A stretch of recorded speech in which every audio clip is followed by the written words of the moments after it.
Well, look at that. We are back, man. 2 nights in a row you get us. Although this time it's all about metal. And nothing but thanks to everybody last night that tuned in for the goddamn program. You guys were a fucking blast. And so many people viewed that video yesterday. I guess they really dug the content. So definitely want to thank you all addicts for that and for showing up tonight. And as always, you know that this is the time to share it out. Share it anywhere and everywhere that you know there is a Satyricon lover or metalhead in general, black metal fan. Get it out there. Please do. Because we're going to be ranking. Now, this is according to us. Because you got to remember, you guys out there, you can rank these albums for yourself as best as you want. But we're going to be going through the discography of Satyricon, and we're going to tell you what we think and how it struck us. But before we get into all this madness, we're going to go ahead and take a quick commercial break to our brothers at Villain Arts Tattoos. Check it out.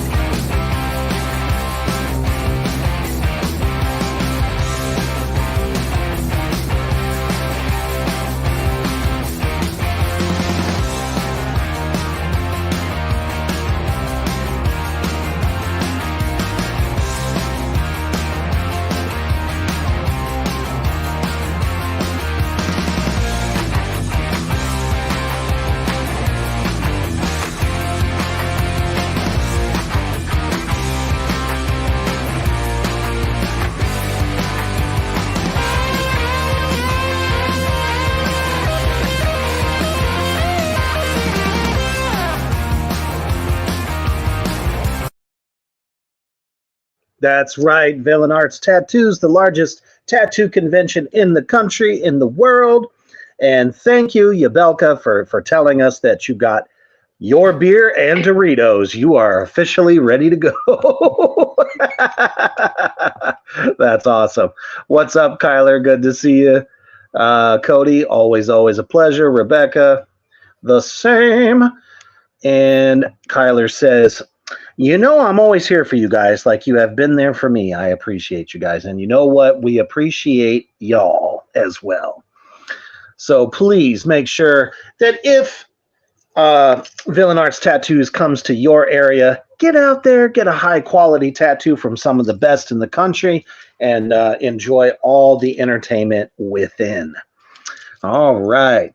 So we are here to talk about the illustrious career, if I can speak, of Satyricon. Now, is it really just 2 guys? For the most part, they've had a lot of lineup changes. They've had members from Emperor, like on the Shadowlands, their second album in 1994. They had the Emperor's bassist, but then he also played guitars and bass for the Shadow Throne. Sorry. And then they had Nocturno from Dark Throne, their vocalist and guitarist, and he played on Nemesis Divina, which was really cool. of him. So, but it pretty much is just those two guys, and then they grab a bunch of other guys. Just say hi to Lily. She just went flying, so safely, of course. She's got her crash helmet on and everything. It's fantastic. Yeah, whenever she sees the camera, she's got to be a part of it. Gotta love it. Yeah, man. So I want to kind of start this with a little bit of preface, because there's literally two different eras of this band. One that we already know, that is black metal, and then you said the later stuff is a bit more black and roll. So explain to all of us and everybody out there in Morgrot universe exactly what is black and roll. What are the elements? It's kind of like they take kind of like old Venom and early Bathory elements, and then some earlier heavy metal. I would even dare say at times a little bit progressive, like in the Merciful Fate realm, and they kind of take that, but there's a drum beat that they do. They slow things down quite a bit, and it's that kick, snare, kick, snare, kick, snare. It's a real basic beat. And Fenris from Dark Throne, if you watch interviews with him, he talks about the importance of that it's simple, yet it's powerful. The kick, snare, and he talks about the importance of that. And I can't imagine that Nocturno didn't have something to do with that. Now, there's a lot of black metal purists that just absolutely cannot stand Rebel Extravaganza that came out in 1996, about 3 years after Nemesis Divina. And Nemesis Divina is widely hailed as their favorite and their most pure second wave of black metal album. But so when Rebel Extravaganza came out, I agree that it's a cheesy, stupid cover. They're trying something different. The black metal bands were so saturated, and something that I constantly complain about is, unless you're into unless you get into like dissonant black metal, where you're going to mix something like black metal with some sort of doom and slow it down at parts, then you're not the same, and it's kind of artistically weak in a way. There are a lot of different bands that are the exception, such as Marduk, who just fucking kick ass, except for the Victor album that came out in like 2016. They're just so consistent. Watain is so consistent. Mayhem has been pretty damn consistent. Their last album that came, I think, 2018, is actually quite good. A tiny bit thrashy as well, but it's really good. But we'll get in and talk about it. But like, to me, I don't like that kind of narrow-mindedness to where they just kind of kill it. Because to me, Satyr is the main riff merchant for Satyricon, and Satyr is a fucking genius to me. He's probably in my top riff merchants. Like, if you give it a chance and don't listen to these black metal purists, and it's just going to be slower. It's about the same type of grooves that it's always been doing. You're not going to have the blast beats with the tremolos, the traditional tremolo, but I'm glad they did something different, because who else sounds like Satyricon? Maybe Tribulation does a bit, and there's a few other bands that are kind of black and roll. Tribulation is probably the most successful. Tribulation is pretty badass. But oh god, yeah, I'm not near as good. See, I don't do the kachug and the stuff like Reaper does. Reaper's off.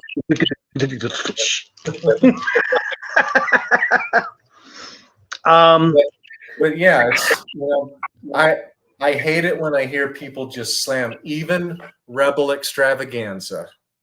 To me, people reacted because it wasn't the kind of standard bearer that Divina Nemesis was, or Nemesis Divina was. But it's still really fucking good. So apparently Cody wants a air drum battle. I get my ass kicked. What's up, Mouse Bong? Mouse Bong in the house. Got the pipe tuned up. Last year, I had so much bourbon last night, and then I had my nightly rip of the devil's lettuce afterward, and man, I slept like a baby. Hey, there's nothing wrong with that. Just as long as the world wasn't spinning out of control in your head. But all right. So for me, I do like both.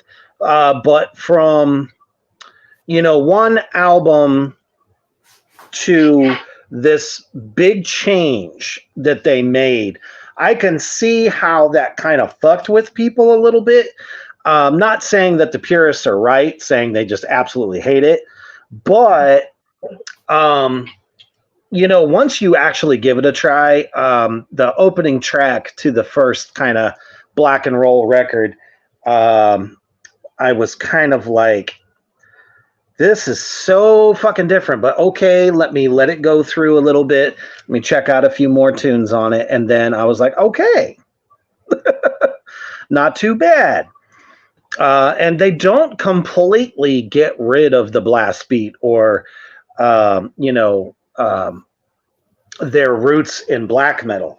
And there are some moments, and as we go through it, where it almost kind of reminded me of what Death did with the extreme proggy stuff. Like even the drummer themselves on this particular record, you would probably know who it was. I don't. That he was just doing some tasty ass filling underneath, what was going on guitar wise. Sometimes they'd be in two different directions, which is where it kind of reminded me of that one Death record. Damn it, I wish I could remember the name of it. But it's the one where, they do some like odd signature, odd notes, and the drums are just kind of more like a flourish instead of a groove. And I feel like they really captured it pretty well. So their first attempt at the black and roll, I was just kind of a little lack about it. It was all right, but by the one that I chose to put on here, well, I think there's two I put on here actually. Two from I think it was 2 black metal and then 3 of the black and roll. I just can't keep this shit straight. Mm-hmm. But I can get right into my first pick. And this is tough too because, stylistically, everybody out there in Morgrout universe, if you've listened to Satyricon from the beginning and to where they are now, you kind of get it, that it's like you're almost doing 2 different bands in a way, but at the same time, I think it's still doable. So the album, and you're probably going to be like, what the hell? The album, and I think I have it here. I do. It's so hard to see on this screen. The first one that I am going to go with is, nope, that's the wrong one. God damn it. Man, okay. So the first one that I'm starting with as, I guess, my number 5 is going to be the album Volcano. Okay. See, to me, like, I can't argue with anybody's answer for anything on this because to me, they've never made a bad album. There are some that to me are better than others. Some didn't make the top 5, about 2 of them. And there had to be, we can only choose 5, but they're so hard. Right. It's absolutely. So for me, there's a lot that I love with it. The production value is getting better at this point. Um, the riffing, like you said, it's just no matter what style that they're bringing to the table, there's so many different tasty elements to it. I really like the way the vocals come across on this record. He's kind of all over the place, not in just one register. Because with like a lot of the black and roll stuff, he doesn't really do much other than like the gravel growl kind of thing. But here, we get a little bit more. There is definitely a lot of higher energy. They revisit the black metal quite a bit on this one. Let's see. With Ravenous Hunger, I love that track. That one stands out to me a lot. Drummer is tasty as hell. Everything is a little bit clearer and not so up in the highs and the mids, but there's like a little bit of lower end too. Unfortunately, the snare is still very flat on this record.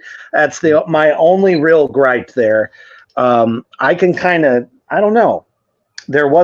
I didn't feel a need to fast forward any tracks on this record. So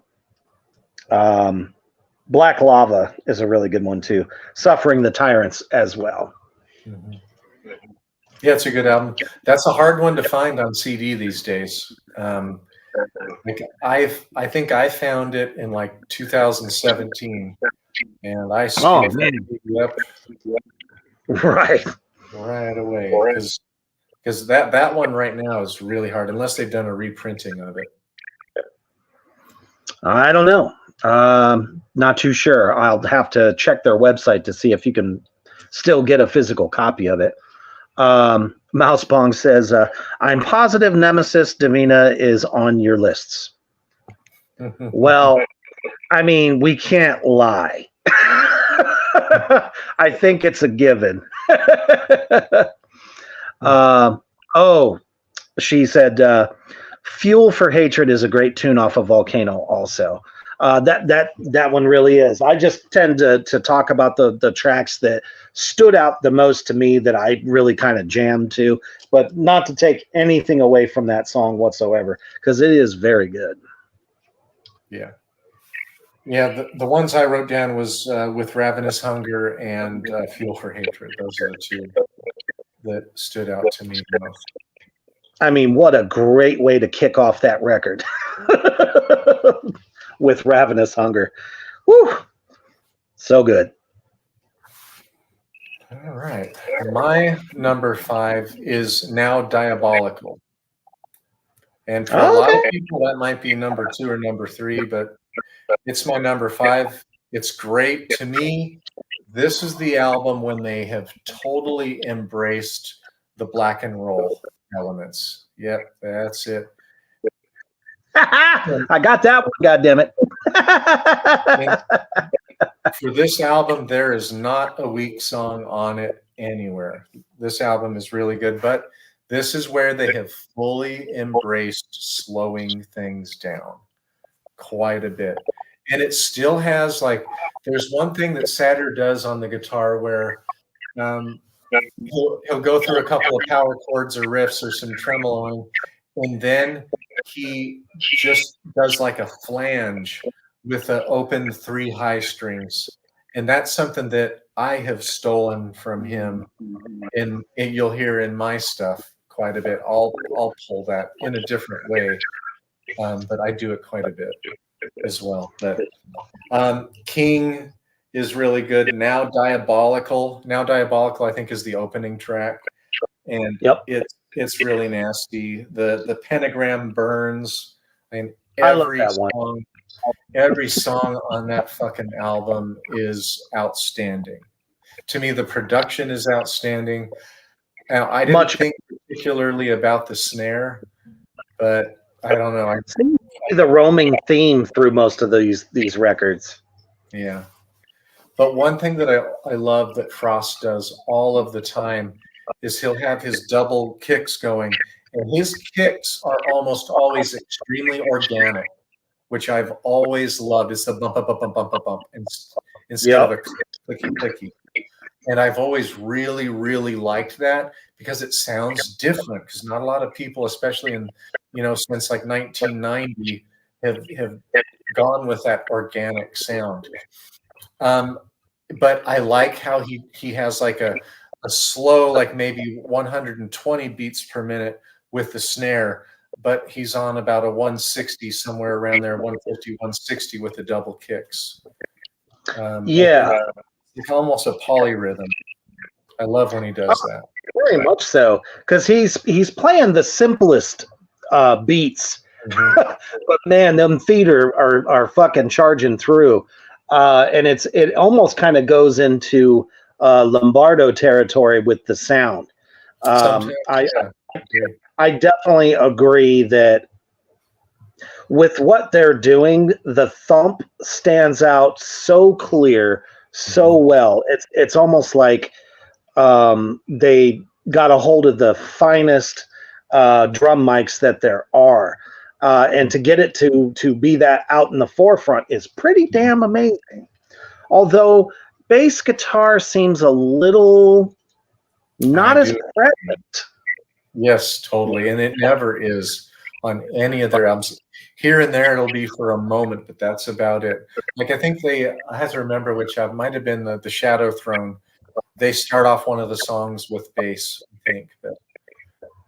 But, yeah, that's a really good point. Bass is not that important. And some black metal bands like Wolves in the Throne Room don't even have a bassist. I think they've added a bassist for touring for like the last 3 years. And they think they did put the bassist on the last album. They had bass, but it's so not prominent that you can hardly hear it. Right. I think for them, what they were probably told, it will fill out your sound a little bit more, especially live. Yeah. Because I've seen some thrashy bands play with no bassist, but have two guitarists. And to a degree, it does kind of work, but you're almost just missing just that little bit of bottom end that you need. I agree a little bit, yeah. And if you want it to be prominent, it can be great. Like there's a couple bands like Inquisition doesn't have a bassist, but he downtunes to D. Yeah. I said you wouldn't know though. Yeah, he downtunes to D, and that was kind of anti-religious back in like 94 when he was doing that. And Animals as Leaders doesn't play with a bassist, but they both play with 8-string guitars, and they do a lot of thumbing and tapping with that, so it compensates really well. Yeah, I mean that's why I feel some of these bands legit can get away with that kind of thing. Unless you're fucking Korn and Fieldley slaps the shit out of it. And I was listening to Run to the Hills the other day in the shop, Iron Maiden, and it's like, God damn, Steve Harris's bass. Just, you could hear every like percussive pluck that he got out of that bass, but it didn't kill the mix. Right. That's the thing. It didn't overshadow what the guitarists were doing. It's just he was literally just the fucking front runner for the band while everybody else is having a good time showing off. Yeah, his clanky tone and that clankiness really cuts through the mix. And like I think back to the double kicks, once a lot of bands like when they're in slower mid-tempo to slow, you can hear those kicks a lot more. When a band is doing really fast with the guitars and the kicks are really fast, if it's the boxy kind of or super organic, they get lost and they kind of get a little muddy. And so you almost kind of have to record two drums if you have, especially if you're down tuned. Like I use a 7-string most of the time. And so then that really is a battle that the mixer has to contend with. when he's trying to get the kicks to stand out. I speak from experience. Yes, no, absolutely. I couldn't agree more because a lot of people, engineers that work, the clubs nowadays, they have a little bit of that technology that can kind of snap the bass drum so that you're not just hearing, thuds, but you're getting kind of a clear punch. And then, of course, there's some clubs where they don't have as good equipment, and then it just gets lost. Which is why, everyone that's interested in what the drummer's doing, go to the side of the stage to watch the drummer play, because they're like, I can tell he's doing a lot more than what I'm hearing out in the front, but on the side, holy shit. It really does kind of depend on the overall venue as well. And there is some of that kick snare stuff that's going on throughout this record. But to me, it's not an essential element, but when they do it, especially with Satyr's riffing, it's good. I think it fits. I think it's appropriate. And like some other black and roll bands, that kind of abuse it a little bit. They don't use it like constantly in every fucking song. And if they do, it's just for a short time. But it adds a dynamic. I mean, how do you go from really fast, very intense to working your way down to drop that bottom out? I feel like when you go rhythmically in sections like that, you're leading to that moment. And I think that just makes it, when it gets much slower, makes it that much more powerful. Yep. Good stuff. I mean, like this is the first album where I thought, they've really come into their own, and nobody sounds like them. And it's the same no. today. Absolutely, man. And crazily enough, this was my number 4. I knew we were going to be close on this. And everybody out there in Morgrot land, so it's not because I don't like it. That's not why I have it up there. It's just that there is a few more that I feel are just so much more magical than this particular record. I didn't hate it, but that's why I have it as my number 4. For all the reasons I just said. I think it's a good album through and through. You just got to give it an honest to goodness listen. I mean, especially if you're an extreme listener, this would be a good way to kind of broaden your horizons a little bit.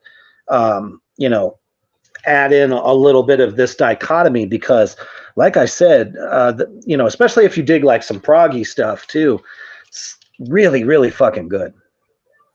Hey, Reaper, Kyler and Cody and I are wondering, isn't tonight Mommy Milker's Monday? Really?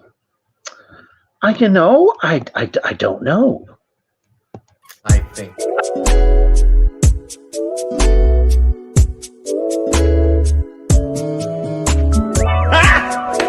Got it! So apparently you knew, and you were wanting it. I was just, to be perfectly honest with you, I was waiting to see how long you'd go till you brought it up, and we're at about a half hour. So, man, you took been torture for the last 30 minutes.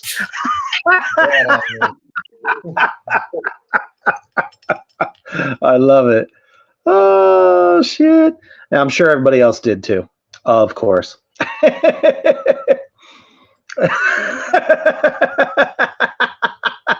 Mousebonk says, LOL. Cody goes, I was waiting to hear those words.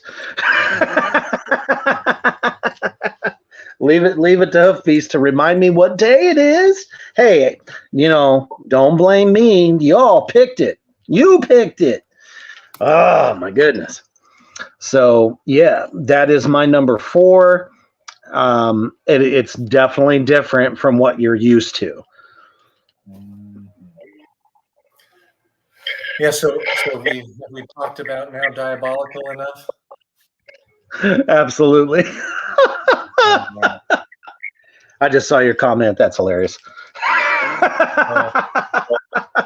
My, Hey, Johnny Harley in the house. What's up, Johnny? Back from what was it? Media Comic Con. He did an appearance this past weekend. Looked like you had a blast. all right, my number 4 is The Shadow Throne from 1993. And this album, it's 93 or maybe 94. We see a quickly maturing Satyricon. The use of keyboards is very subtle most of the time, but it's in a lot of their songs, and it's really tasty too. And they've got a little bit of the kind of cheesy, cheap Burzum kind of keyboards going on as well, which I like. Like, it's good cheese. Tasty. It's Yeah. like, sometimes Velveeta or the confetti cheese is fine, but just know from under. It amps up the energy of the song, the power of it, basically. You know, overemphasizing the dark and mysterious. Yeah, but in this album, we are, in the first one, they were one of the leaders of really laying into the tremolo picking and with the blast beats. And in this one, it's even more sophisticated. Like, I like Dark Medieval Times a lot. It's really, really good. But to me, this appearance by Satyricon is more sophisticated and more mature. And these guys hung out with Mayhem. They hung out with Dark Throne in those early years, participated in the foolishness.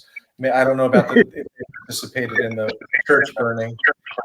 I would respect them even more if they did, though. Absolutely. And they didn't have to kill any bandmates. Yes. Shit. So, go ahead.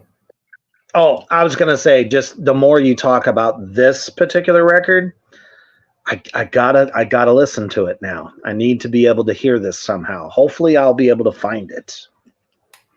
Yeah. Well, it's on Spotify. It just has a different album cover. They re-released it in May of 2021, and they redid the album covers, which me no likey. I don't care for the new one. I wish they would have kept the original. Okay, well, I'm definitely going to give it a listen, because once I got up to seeing the other stuff that we actually don't like, I just kind of glossed over the fact that that was a remaster of it. So I will check that out after broadcast. Yeah. You'll love it. It's traditional second wave, but they are trying some new things. You can hear a little bit of Satyr's kind of unique riffing in it, and Yes. I'm telling you, the use of keyboards is super tasty in this album. My favorites are The King of Shadow Throne, In the Mist by the Hills, Dominions of Satyricon. Every song, like this one, could easily be number 1 to me. Easily. Damn. Okay. Yeah, the next 3 could be number 1 for me. Ooh, okay. Really good. Fantastic. Yeah. I mean, just by checking out the song titles for this one, I'm definitely going to put this one to the test. And if it's anything like Nemesis Divina, yeah, I'm gonna love it. Or, I mean, at least it's probably closer to it. Yeah, it's similar. Cody says, we waited 30 minutes to hear Mommy Milkers. We haven't heard Lady Boner yet. The cosmos is in disarray at the moment. I don't know. Hopefully we'll get there. We got to get her revved up. Cue the mouse bong.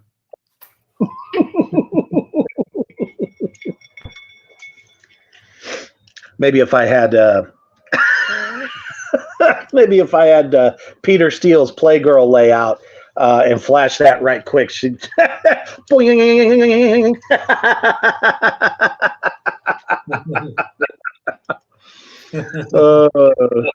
Uh-oh. I know. She's been so quiet the last couple nights. My goodness. She might be gaming. Yep, that might do it. That might do it. Sure. She says, I know, right? The LB has been at rest for too long. So now we're going to have to work extra fucking hard to get that going. It's a labor of love. She goes, hold on. Nah, I think that not all my comments are coming through. I never thought about that. She said, says maybe set your thing to live chat instead of top chat. Okay.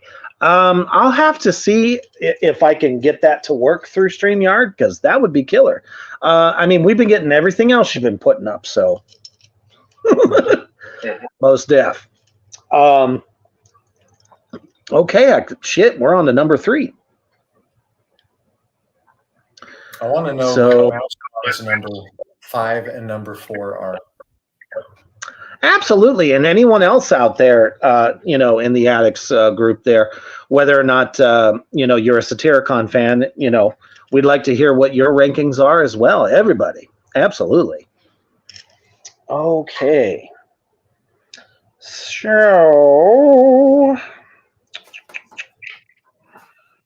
okay, I think was that the right one? Okay. My next one, and I think, I definitely do have it. Yay. Fantastic. For my number 3, I'm going to go with The Age of Nero. Not a bad album art cover. I like it. Simple, dark, tasty. Again, the quality of the production is just constantly getting better. And it really seems like from the Diabolical one into this one, they were getting even more explorative, just with like a lot of the prog moments that I really, really enjoy. And the drums actually sound a little different on this one, which was kind of a nice blessing in disguise. The snare was not as flat. It's starting to become crispy at this point, is what I like to say. It's not necessarily a full-on attack crack, but definitely a little bit more defined instead of like so muddy. And I totally, totally dig that. My Skin is Cold, Black Crow on a Tombstone, and Last Man Standing are, the Sign of the Trident also. I got to throw that one in there too. Very anthemic and very near and dear to my cold black heart. So just all around, man, just kick-assery. Vocals are great. They don't seem pretentious. Because I mean, some of these black and roll bands, the voices get a little too, not necessarily old cronish, but just like too harsh to where they sound silly. And for some people that don't even like this particular style, might still think that it's silly, but it really isn't. Because the Morgrat Entertainment site definitely had something to say about the Shadow Storm that we did. They all said that shit was terrible. I was like, well, it's like when you go to a buffet. Everybody has their preferences.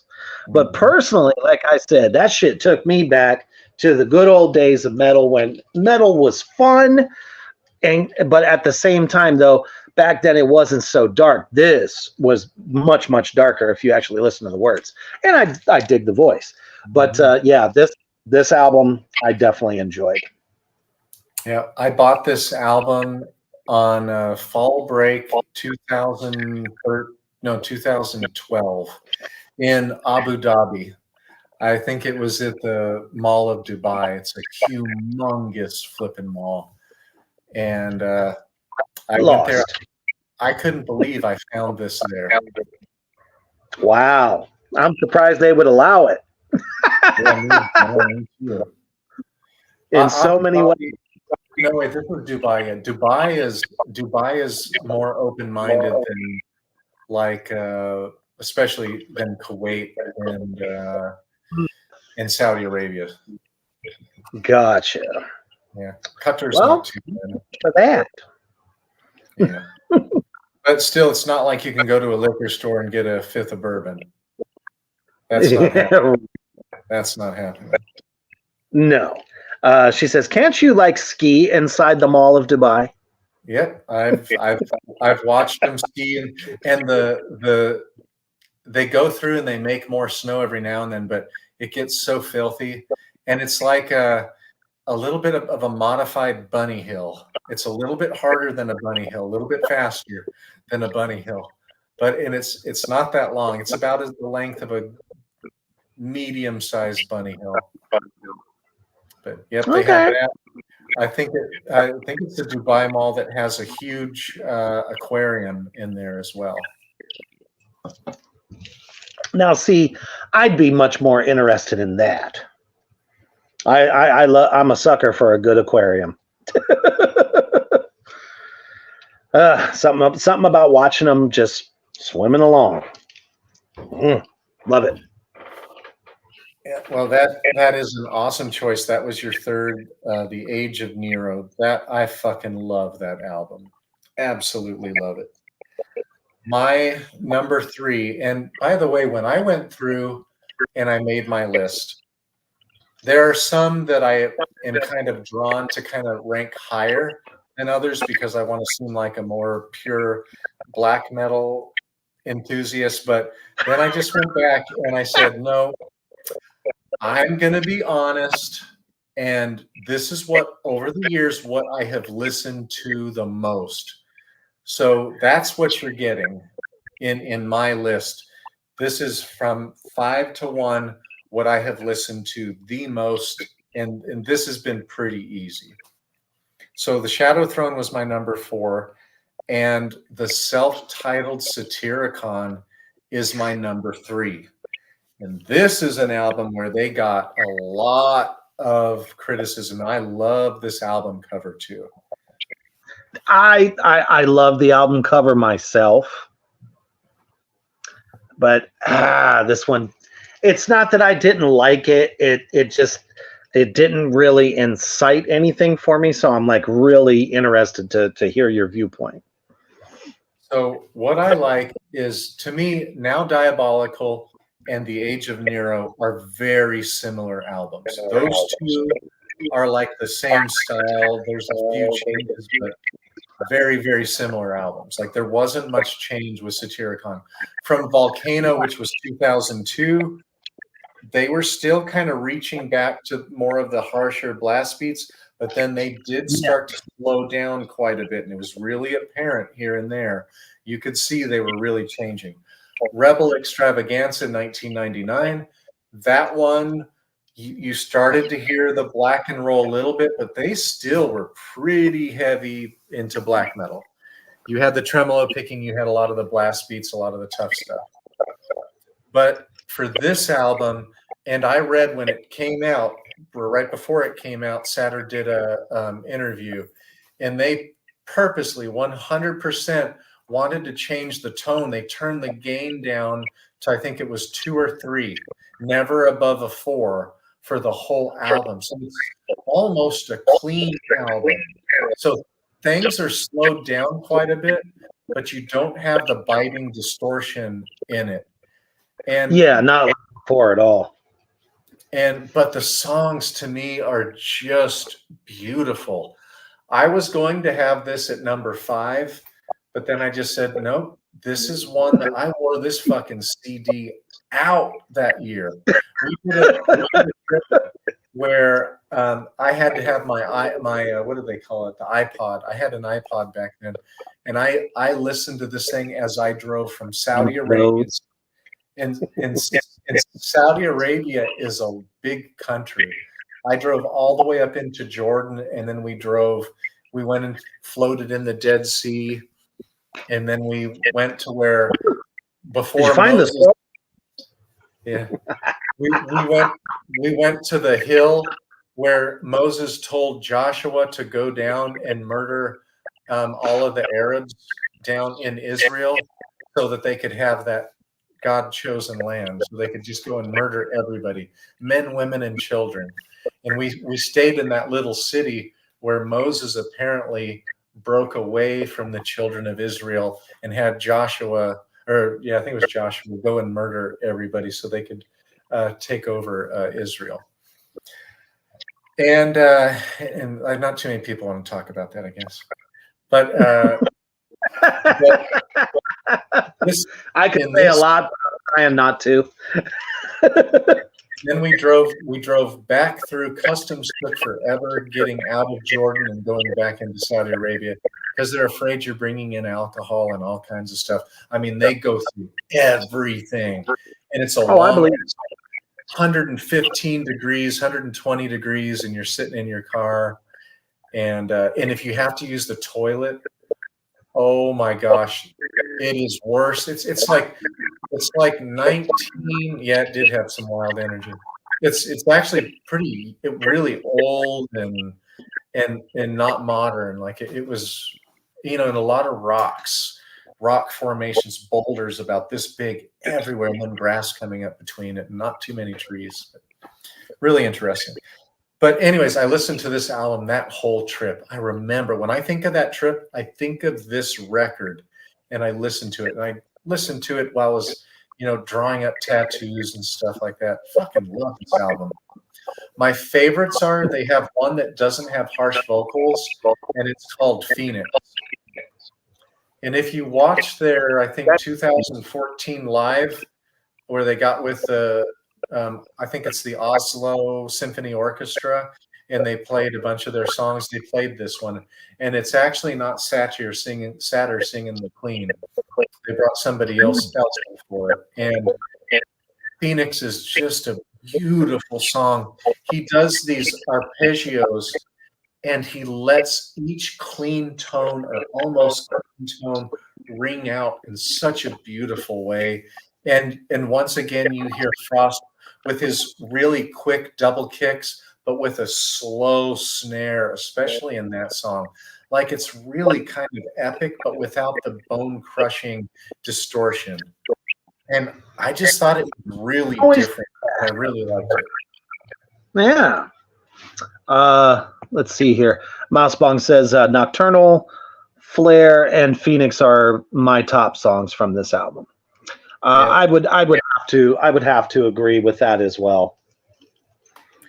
Our World It Rumbles Tonight is one of my other favorites. The Infinity of Time and Space. I mean, every single song on there. To me, this could have even been one as far as what did I actually listen to the most? And this is right up there in my last three. It's right up there, easy. I mean, if that's what you were jamming out to, I mean, you really sat with this record.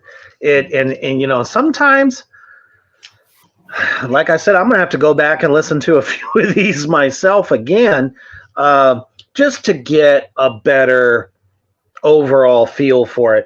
Sometimes a good album has to sit with you. It's not always you get a record and just right off the rip it's got you hooked and you're going to listen to it.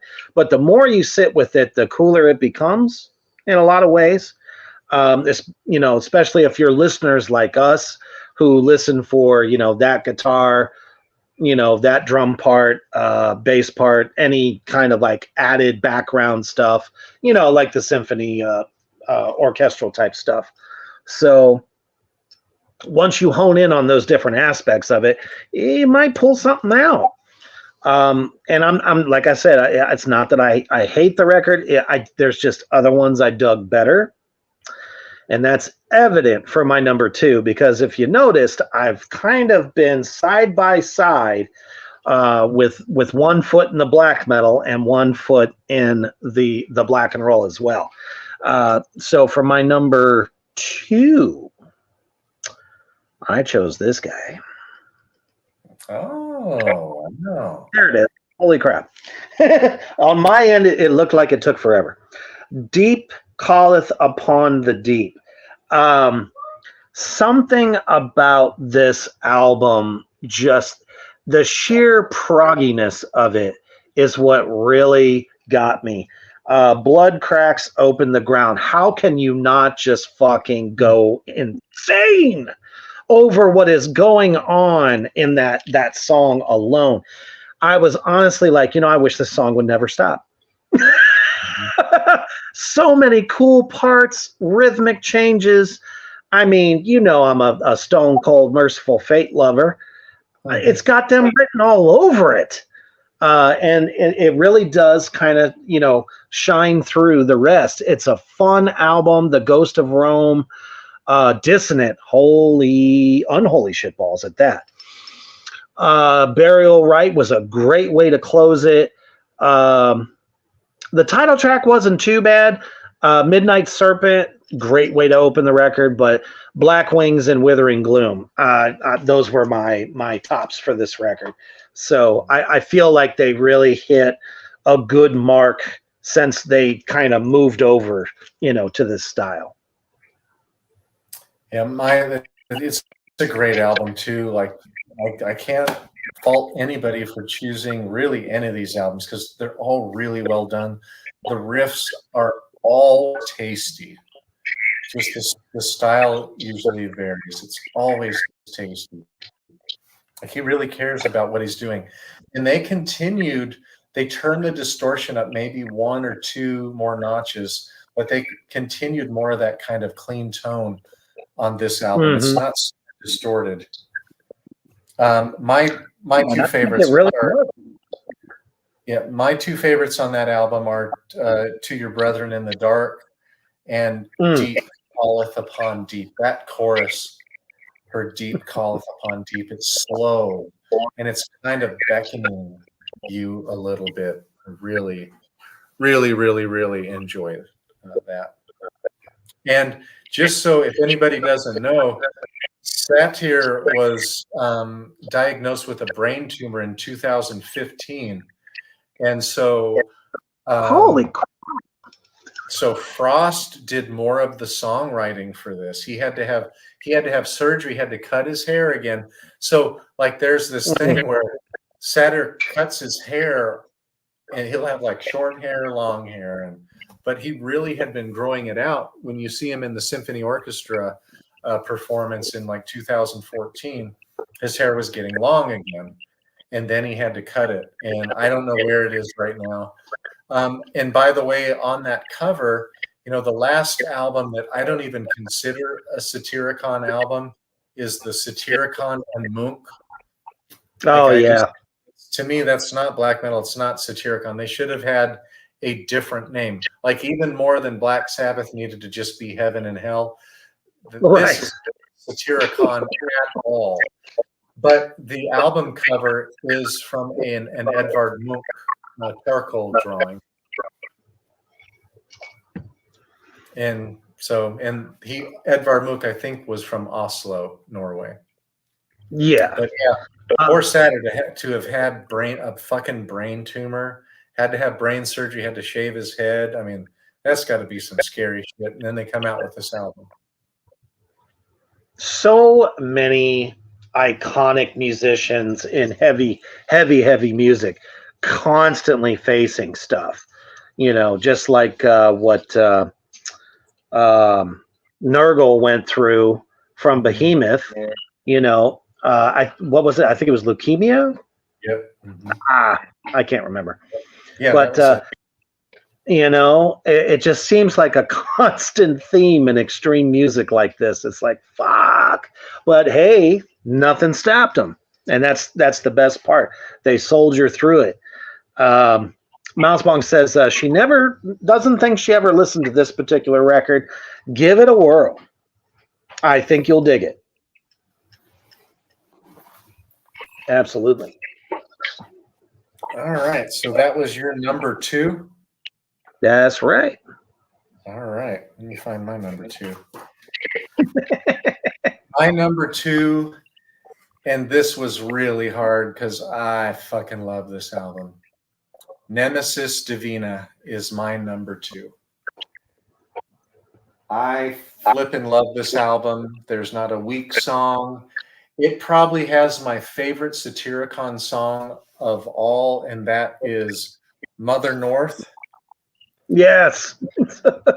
I also really love Transcendental Requiem of Slaves. That has a nasty little single note riff that starts it out. But Mother North in the video is outstanding too. It's fucking dark. Like they're on their way to a seance and they've got this naked blonde woman ahead of the band and they're carrying torches, I think, and they're in their corpse paint. And it's dark. I mean, it's fucking black out there. It's a great video. Like this would definitely be Reaper approved and probably Mousebong approved. Let's see. Yabelka is right there with you. And right. Mousebong says, "Dis my fave." Hell hey, yeah. We got a Yabelka picture there. How about that? Yeah. Oh, dude, I didn't even realize. Fuck. Awesome. I mean, this was actually the first record I ever listened to from them. Because like I said, the other two are remastered. I didn't realize that they were on the Spotify, so I missed out on the first two. But damn, what an album, you know, to start off with them. It's got everything. It's black metal at its best, in my opinion. It's very raw, not overproduced. And even though it's a lot more organic style of drums, the mix is still really good. The cymbals don't overshadow too much. And yeah, what else can I say about it? Other than, you know, my favorites as well. Obviously, Mother North is just fucking sick as hell. The Dawn, or no, I'm sorry, For Heck. Oh, I can't even say it. For Heck Hesed. Yeah, that's the second track. That one's fantastic. The title track, and then of course, you know, ending with Transcendental was probably the most bombastic way to end that record. Just a solid effort. And I see, you know, exactly why that would be everyone's go-to. So, I mean, it was just, it was great to start there and then even moving on into the other stuff, because obviously this one is my number one that I put in my list. So I'm definitely going to go back through it. It's going to be in my catalog, but damn it, I almost, and this was hard because, you know, I like the dichotomy of the black and roll a lot, and not because it's simpler, but just because it's almost even rawer and you're still getting the same evil delivery and the masterful riffs. That's pretty much what Fenriz talks about with keeping it slow and not getting lost in the speed. And maybe the speed can sometimes be a gimmick. And that's why I really like to do each other. Yeah. Like, that's why, like, in the music that I write, I like for there to be tempo changes. I don't like the same flavor all the way through. I want things to change up quite a bit. I get bored. You know, and me just as a drummer, sometimes when there is just too much going on, it is very possible to lose yourself. So it's kind of weird, not weird, but it's just sometimes you can not end the way you're supposed to pick up to the next section because you just got done doing so much and there's so many parts. And as a drummer, it's like, well, shit, when in doubt, blast it out. That was always kind of my motto in bands in the past, where I was doing a lot more extreme stuff with, especially the death metal stuff at the beginning of my career. It was like blast all the time, for 45 minutes straight, basically, with cymbal chokes here and there. And, there's no real breathing room. But with the black and roll style, though, you do get that breathing room. And sometimes some of the nuances you probably wouldn't have picked up before start to show themselves. All right. So I want to know from the Bongster, because Bongster listens to quite a bit of black metal. Mm-hmm. Bongster, is there a better black metal album than Nemesis? Divina. I don't, for me, no. Dissection, I really love Dissection. I really like Emperor. I wish that Emperor's at the Welkin was produced as well as Nemesis Divina. Then that might be there. And also maybe if the orchestral elements weren't as prominent. But, Nemesis has some of the kind of orchestral keyboard types of elements that I really like as well. But so tasty. To me, I think the way they was Satyr and Frost said, this is the pinnacle. This is our perfect fucking album. And we're not going to up this album. We're not going to, do better than this album. And I don't think anybody is. And they fucking said, we're going to start experimenting after that. Oh, yeah. She brings up a great point. She says, that's really tough for me because I'm obsessed with In the Night Side Eclipse for a long time. Man,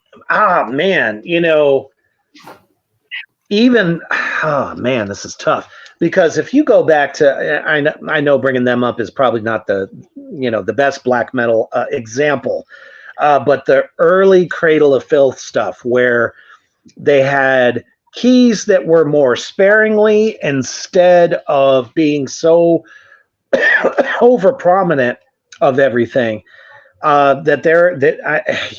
agree with Mouseball on that.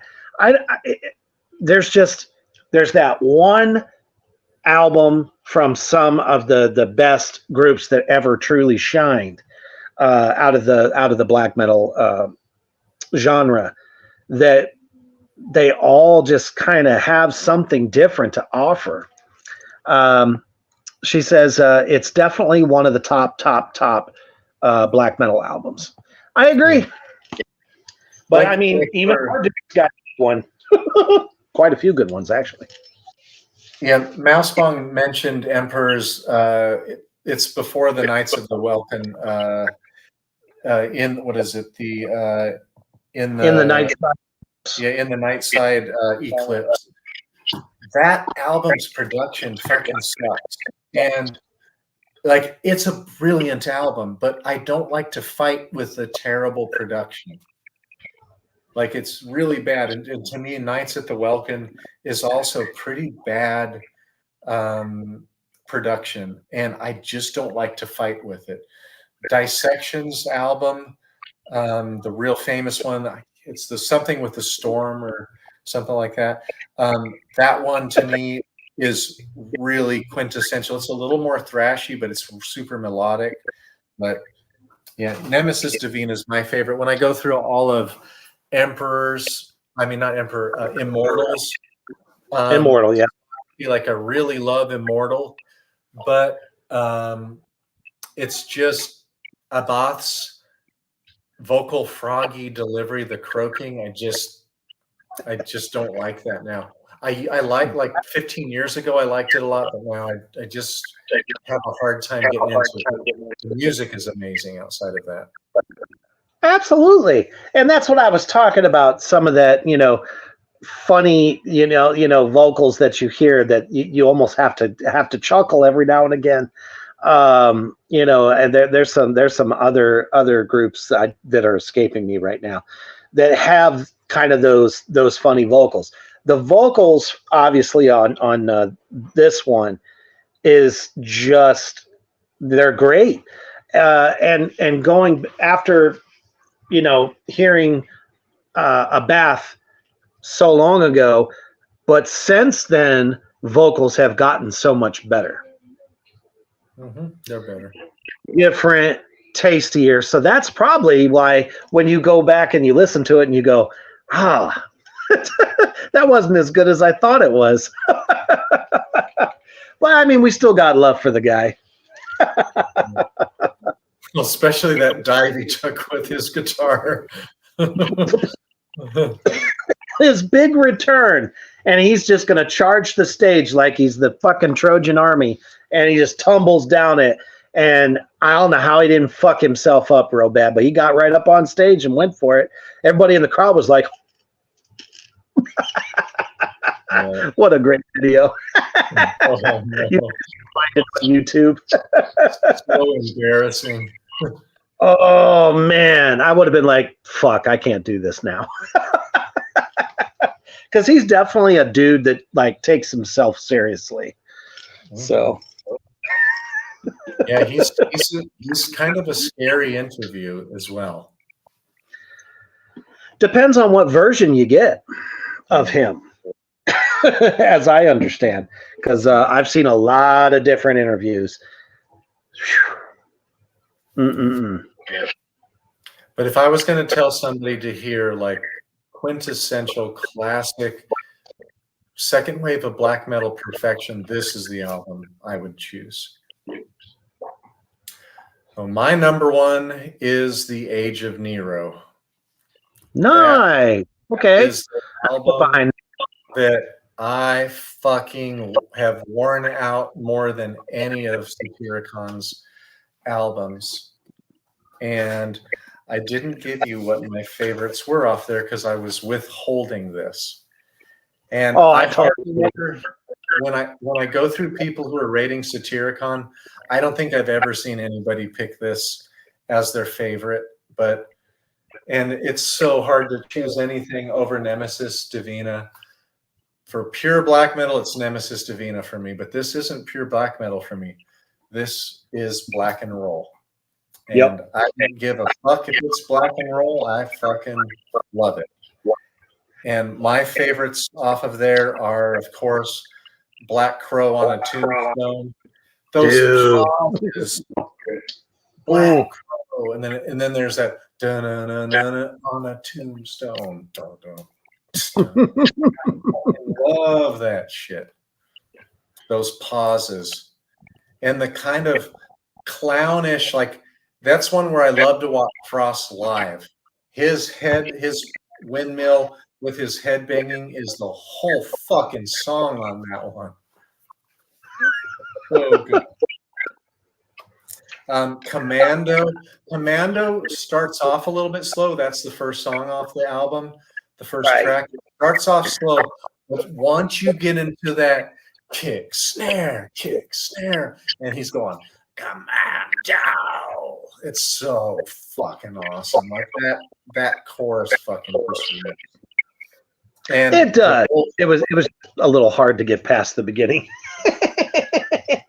Yeah, the beginning is a little bit slow, admittedly. But after you get into through that fucking pocket and the groove on this album, to me, outdoes Now Diabolical. This is their grooviest album out of all of them. And I can agree with Satyricons black metal arpeggios, although slow, are throughout. The production is perfect on this one. I also like the Wolfpack and the sign of the trident. The sign of the trident is amazeballs as well. You know it, man. That one's aces with me. Nothing bad about this record at all. They are definitely bringing a different energy that you just cannot deny the sheer power of some of these tunes. And it's not even, the fact that, okay, these guys know how to write a catchy song. It's the conviction that they put behind it, the way they put it together and how they can kind of dance around the main theme or the main riff. It's like, Satyr can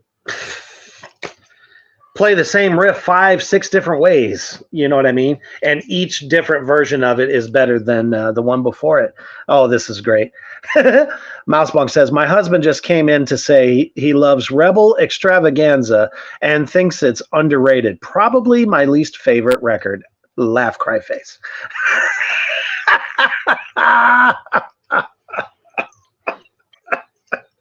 It's a house divided, with that record. To me, I've never had, with Rebel Extravaganza, I've never had an album cover influence me like that one did. It's fucking cheesy. It's a cheesy fucking album cover. It really, and they use this fucking kind of new metal type of font use and the kind of graphic design that was going on in the mid to late 90s. They use a lot of that type of shit. And it's like this formula. And yeah, I didn't like that. But to me, that's my number 7. And I think it's a great album. It's my number 7. I'm with Mousebong's husband. Mousebong, you fucking suck. You are wrong.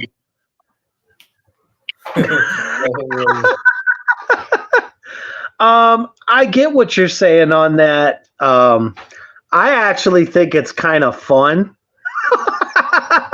Because if you look at so many, well-established black metal bands, how many of them could have pulled off a cover like this? Well, they were fucking tarred and feathered for this album. They really were. You know what? Maybe that was kind of their little experiment. Let's see how people are going to take to it. Because obviously they believed in it enough to put it out. And they remastered it in 2019 as well. Like, to me, that's a real big fuck you to all the critics of it. Big time. So Mousebong's husband and I are right. I'm going to go through it. I'm going to go through it, and I'll give my honest opinion next time, because I did not actually go through this one. Not because, I didn't know that it was, everyone pretty much doesn't like it or whatever. It's because it was in that section on Spotify where I just kind of accidentally just glossed over it, because after I got to the Satyricon and Munch, I was like, nope, I've heard enough. So I gotta pick that one up. I gotta pick up the Shadow Throne. Let's see, Dark Medieval. I actually did listen to a few tracks. That is so fucking weird. I think it was because it was right before the 2022 release. So Dark Medieval Times is my number 6. If number 7 is Rebel Extravaganza, Volcano's probably my last, and Deep Call Upon Deep is my second to last. But last, to me, it's not bad. Like, I love those albums. I listen to those over and over and over and over again. I enjoyed every fucking album. Their first album is really, really good too. Like, they came out the gates with Dark Medieval Times really fucking hard, right there with Burzum, right there with Mayhem and Dark Throne and Immortal. They were really, really good, and maybe slightly more sophisticated than all of those were. Can definitely tell by the riffing and the way that the songs are put together. They definitely knew their craft, and it was powerful. It just didn't sound that great, but eventually they worked that out. And, well, they kind of went in a slightly different direction, which isn't too far-fetched at all, in my opinion, that, any black metal band could, find a way that letting groove in sometimes makes it that much fucking better. That's just my opinion. So if anybody out there in the Morgrot universe could take anything away, from hearing us rank these albums, it's give it a shot, please. Especially if you have never heard Satyricon before, you can start at the beginning, which is where you should, just to be perfectly honest, to see kind of how the stage got set, and then go through the evolution. But for people that just love black and roll, you could dive right in with any of those, right away. But I mean, honestly, they didn't completely shed their roots in a lot of ways. But man, when that groove comes in, it sticks with you. Especially for me, because I've always been a purveyor of, you can be extreme, but you can be just as fucking groovy. You can. It is possible. So sometimes it's just not throwing a million notes into one bar can make the difference. And like for the self-titled 2013 release Satyricon, where they don't have the distortion so prominent, that album is really moody. Like, it is a great Devil's Lettuce album, and it's a melancholic, it's a dark, slightly sad feel from beginning to end with that album. Like, kind of like you're looking back on life a bit. It's it has a little bit of sadness, whereas The Age of Nero was kind of angry but slow but heavy fucking groove. And this is beautiful. It's like a rolling hill landscape. The self-titled Satyricon album. It's really, really good. I'll give it another shot and see how it sits with me. But just from the first go of it, I was kind of like, this just isn't as strong. That's what I was really trying to get my point across, is I just didn't feel it was as strong as some of the other ones. But maybe that's why, though. I almost have to get into that headspace to appreciate it a little bit more. Devil's Lettuce will help. Oh, shit. A good stiff drink probably could, too. Shit. Maybe 4. Right. I'll take one rip with my. I'll take one rip with my bong over a stiff drink. Like, it's even better. Maybe 3 stiff drinks and a rip on the bong. Then you're set for the night. I can get with that, and more power to anybody however you do it, man. That's fine. Just for me, I can still be in control, still be super fucking chill, and not paranoid. Yeah, I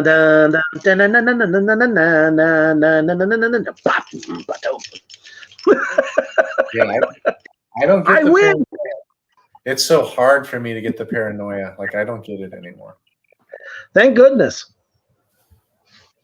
But I've had it several times where I've freaking. I think I've had it on 4 occasions where I passed the fuck out. And I guess that also really makes the difference too. Like type, strength, all that shit. If you don't cough, you don't get off. Right.